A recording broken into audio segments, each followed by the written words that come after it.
All right, this time we welcome the St. Francis Red Flash, champions of the NEC, and just a fantastic game here this evening. And unfortunately for St. Francis on the wrong end of it, and 70-68, head coach Rod Krimmel. Riley Parker who had 12 points tonight. Juan Cranford Jr., who led the Red Flash with 18 and 8 rebounds, and Valentino Pinedo with 17 points. Coach, before we get to questions for our student athletes, your thoughts on an outstanding basketball game. Yeah, first of all, congratulations to Tony and Alabama State. They're one of the hottest teams in the country. I think now 12 out of 13. And what a basketball game. If you were just coming through Dayton, and I've said this a couple times now in some press conferences, if you were coming through Dayton and just looking for a college basketball game and you happen to stop in here, two teams that left it all out on the court. And, I've said this to our guys, and sometimes because we've experienced it, there's a fine line between winning and losing. But the margin, the emotional gap is huge. These guys, for 34 games, left it all on the court for us. And, these three guys that are with me were our all-conference performers and performed extremely well on a big stage. And my dad, he has a saying that the two worst days of the year are the day after Christmas and the day after vacation. And we've talked about this run that we've been on like a vacation, trying to extend the vacation. Vacations are fun, right? Especially when you're with people that you care about and that you love. And so this is that day after vacation feeling that my dad has always talked about. And I know that they're disappointed, and that's the thing that I love about them. They're champions, and nothing can take that away from our group. And they've played some close games, and so has Alabama State. I think they're one of the teams in the country that has played the most close games, and they've certainly won their fair share. But what these guys have done for St. Francis basketball, what these guys have done for our community, they don't know, and nor should they. But they left their mark on St. Francis basketball and the tradition that goes all the way back to the 50s, 60s, 70s, and that 91 team that set the standard for modern success. And these guys were part of that group. Could be more proud of them. They left it all out there, and unfortunately today we were 2 points short. Let's open up the floor. Questions for our student athletes. First row. Robert Amos, Tribune Democrat. Can you guys just take us through the run of this team? First time in 34 years being here. It's got to be quite a feeling. Let's start with Valentino. Well, obviously at the start of the season we didn't start as good, but we came together to just push through every game, get better as a team, and just play as a team and not try to get a stats or play individually or whatever. I think that's what's special about this team. We just play together the whole year, and we managed to push through a lot of games, and obviously win our championship and come here. We came short, but I couldn't be more proud of this team. Juan? Yeah, I wouldn't want to do this with any other team, man. I love this group. This group is one of the best groups I've ever been with, including coaching staff. It was fun. It was a good journey. Learned a lot. Learned a lot of lessons, and we learned from it, and we made them work. So it was a journey for us, and I'm very grateful for this opportunity. Riley. Yeah, just to piggyback off what the boys said, this is a great team and a locker room full of great people, and that's what Coach Krimmel told us when they recruited us, that St. Francis is a community full of good people, and it really is. And our team shows that, and we gave it everything we got the whole time, and I'm very proud of my team. Stay in the first row. Yeah, Kayla Millig from Mainline Newspapers. You saw the community support, the selection show. You could see a lot of Red Flash T-shirts in the crowd today. Just how important was that community support, throughout this entire run, and especially, these last couple days? Riley? The community is everything to us. We would not be here without them. Their support is phenomenal, and I just want to thank them so much, because we would not be here without every single one of those people. So, thank you, Red Flash family. Juan. Yeah, what he said. Big shout out to the community, man. They play a part in sports and all sports, and they show. Like home games is crazy. I love playing home. I mean, it's a great feeling. I mean, like the support and love that they show is just out the roof. Valentino. Picking up on what they said, just shout out especially to our band and cheer. I think we got the best band in the conference. So just the fact that we're able to like just see them every time we go out there in our home games, and they were a big part of the reason we also won our NCAA championship at CCSU too. So big shout out to them too. Jump across the aisle, first row. Jared Prugar, Altoona Mirror. Juan, this is for you. To have this type of performance in your hometown with this team, what does that mean for you? Everything, man. Like I couldn't ask for anything else like better than this. Like this is a dream for me, especially being here at home where I grew up. I mean, like this is a great opportunity for me and experience. So, I mean, like I honestly wouldn't want anything else but this. Stay in the first row. Brad Versailles, Tribune Democrat. Can you guys just talk about the last 2 weeks? You guys played in enough close games to fill an entire season in the last 2 weeks. Just can you talk about that, the last 2 weeks of the season? Juan. Last 2 weeks of the season been pretty fun for me. I mean, just in those close games, you know, just learning from where we messed up at and coming like to the next game and trying to figure out what we can do better. And we proved that we can do that, and it showed like game by game we started to figure it out easy, and it become easy for us. Valentino. Picking up on what he said, we just came together and like figured out how like to win those close games, and like we got like a hot streak going. It was just like playing together pretty much. Riley. Yeah, we had a lot of fun. Just like Coach said, we wanted to extend the vacation and just because vacations are fun, and we just wanted to keep having fun. So these past 2 weeks have been absolutely amazing, and it's a time that we're probably going to remember for the rest of our lives, and that we're probably going to show photos or share stories to our kids. And, I experienced it with a great group of people. Just a couple more questions here for the student athletes. Let's go to the second row. Tom Archsteek in Dayton. Juan, actually all you guys, just what did you see on that last play? I know I saw you flattened at the end there, and I don't know, Valentino, where you were in, but just kind of take us through that last play, what you can remember. Juan. All I remember is the ball being in the air, honestly. Like, I thought we had it, came down, ball got tipped, and then all of a sudden they come up with the layup. It was crazy what happened. Thought we had the possession, we turned the ball over, too many times. Honestly, like, when you turn the ball over that many times, you can't expect to come out, have good outcomes, so, yeah. Valentino, the last play. So I was obviously on the inbound play, so I wasn't really like over there. So seeing that from like a distance hurt a lot for me. Just not really being able to like impact as much on that possession, that really hurt me.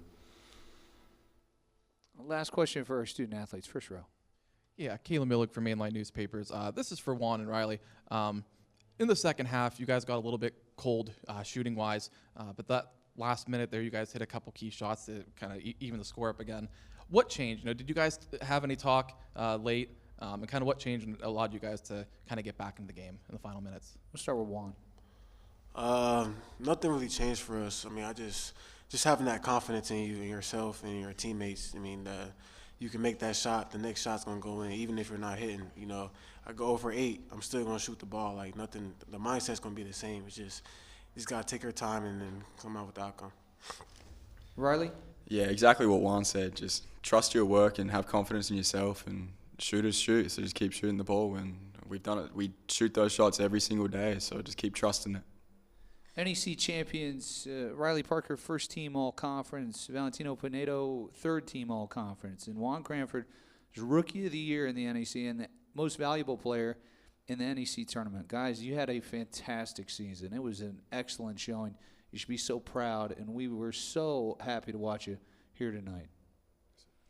Thank you very much. As the student athletes get up, we now will open up the floor for the head coach of the Red Flash, and Rob Krimmel. Let's go to the first row in the middle. Brad Versemas, Tribune Democrat. Coach, just the second half, really the key turnovers in the second half. Can you just assess what you saw in that stretch? Yeah, that was, we talked about that going into halftime. At that point, I think they had 15 points off of our turnovers. We had 9 turnovers and then gave up 15 points. Almost half of their points were off of turnovers. And it was an emphasis going into the second half. Coming into the game, we knew that that's something they were very good at, turning people over. But when you look at the box score, and they had 22 more shot attempts than we did, a lot of that turnovers. And then I think the second thing that hurt us in that stretch, offensive rebounds. So when you're turning the ball over and not getting a shot at your basket and then giving them maybe second and third opportunities, it becomes very difficult to either extend a lead or just keep the game close. So in spite of those turnovers, or despite of those turnovers, we were able to have the ball and a chance to win the game at the end. But that was a huge key. And you look at the final box score, 26 of their points came off of our turnovers. Stay in the first row. Let's go across the aisle, though. Jared Prugar, Altoona Mirror. Coach, 1:36 left. You call a timeout. You're down by 4. What's your message to the team in that moment? We've been here before. We needed to make a play. We decided to get the ball, and at that point, Juan and Val, get them to connect and come up with some points, and fortunately we did. And then at that point, it was a game situation that we've been in quite a bit here in the last couple of weeks, and unfortunately we were 2 points short. Stay in the first row, far side. Yeah, Kalen Millig, Mainline Newspapers. Rob, you talked about the 91 team kind of and how they had set the bar. How did this team kind of, set that bar, raise it, and kind of what will you remember from this group and just the legacy that they set here at St. Francis? It's a special group, especially in the landscape of college basketball right now. To bring in 6 new faces and then have 2 of your more experienced returning guys get hurt, one before the season and one 4 games in, says a lot about those guys in that locker room. And to be able to create a camaraderie and a chemistry so quickly was a big part of us taking a step as a program. There weren't guys out there trying to get their numbers. And I heard one of the guys say it. I mean, it was genuinely, they were pulling for each other. And they wanted the success to come as a group and not as a bunch of individuals. So I think that's probably what makes it so special right now, because we've had some talented teams in my 13 years that have been close and have come close to that championship moment. But these guys, they're going to be forever remembered as the Northeast Conference champions, and no one can take that away from them. And as much as this hurts right now, 10, 15, 20 years from now, maybe 10, 15, 20 months from now, they'll be able to reflect on a really special season. And I could be more proud as their head coach, the way they responded to everything that we gave them, both on and off the court. I told them they were so much fun to coach, whether it was in a hotel, in practice, in a game, wherever we were. They made my job easy because there was a joy every time this group got together. And then to compete with people like that, it's a lot of fun. On the aisle. Brad Versemas, Tribune Democrat. Coach, I know we talked before about the young youthfulness of this team. Yeah. Can you just talk about how, with this underclassmen-filled roster, how they grew in a setting like this and then overall during the season? Yeah, once you get to January, the old, you're no longer freshmen anymore. And we had, one in particular, obviously, that was Rookie of the Year. And then I think Jeremy Clayville, was all rookie for us also. And, the youth, I think early on, hurt us a little bit, especially in late games, because we didn't have maybe a go-to guy, or they didn't have the experience of understanding how to have that composure that I've talked about a little bit here. But then over the course of January and February, because those guys were truly together, I think the strength in numbers, we were able to overcome some youthful moments. And I think you talk about the young guys, but there was a lot of older guys that were reaching down to try to help out. Justin and Ace were out, but there were times in practice or even in games where they're trying to encourage these guys and pick them up, and guys that have been through it, trying to help those young guys along. And that's that's the makeup of a really good team, and that's why they were such a joy to be around, because they genuinely wanted to help each other. Couple more questions for Coach. Let's stay in the first row. Yeah, Caleb Millig, Mainline Newspapers. Coach, obviously with so many young guys on the roster, how do you make this that it's not just a Cinderella run, where this is something that maybe this program can sustain for years to come now? It's each new year, and when we wake up tomorrow, the new year starts, right? But it's we've challenged these guys, and I've always talked about progress and wanting to get a little bit better each day. And the big thing for this group is to continue to set the bar high, is to continue to demand greatness from each other. And that's, now that the season's over, you can't resort back or maybe get complacent and become lazy in certain areas. They're student athletes, so they got to get back to class. They've missed quite a bit of school here in the last couple of weeks, so they've got to get back and get their heads in their books and make sure that they're great in that arena. And then after a couple of weeks off, we got to come back and we got to raise the bar. And so those moments will come, but it's it's a great starting point. He can't underestimate the power of a win or power of success, right? Because people want to be around that. They want to be a part of that. And that foundation in the locker room combined with success, I think progress is a part of it. Well, hop online. Question on Zoom. Andrew.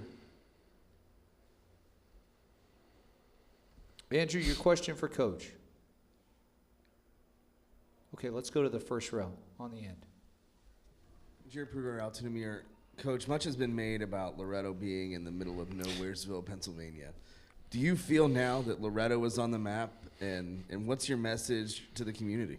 Yeah, I told our guys they put Loretto, Pennsylvania on the map, right? And I think in today's social media world, maybe the '91 team, they had a ton of success and they were really, really good. I mean, the talent that they had on that roster, Coach Barron coached them up, and they had some really good players. And but with some of the publicity that we got, Loretto, Pennsylvania is now known by a lot of people, and the area, Blair and Cambria County, there's so much passion for St. Francis. There really is. I mean, we're nestled between Pitt and Penn State, the two giants in Pennsylvania, equidistant from each other. And if you're going between the two, Loretto is a stop on the way.